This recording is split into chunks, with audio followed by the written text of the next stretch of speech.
Morgengrau über Nebel und Sand, ein Bambusrohr lang in der jungen Hand. Die Düne schweigt, hält den Atem an. Wir schleichen zum Bau, wo die Beragen sang.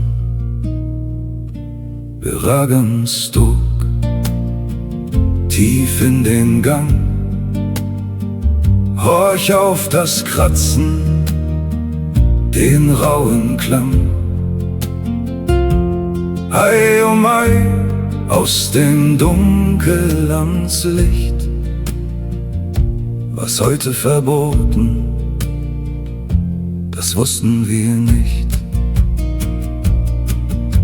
Die bergende bunt, sie kann sich nicht tarnen, drum brütet sie blind in den Kaninchenarmen.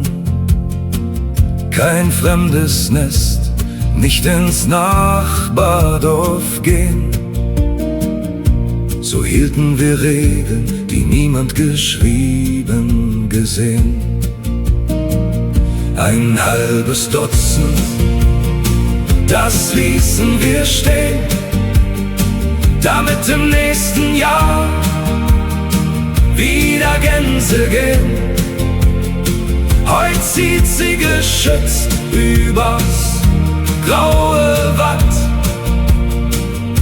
und keiner mehr angelt, was keiner mehr hat.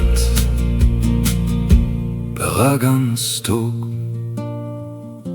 der Stock ist verrostet, die Kindheit im Dünensand längst schon verrostet.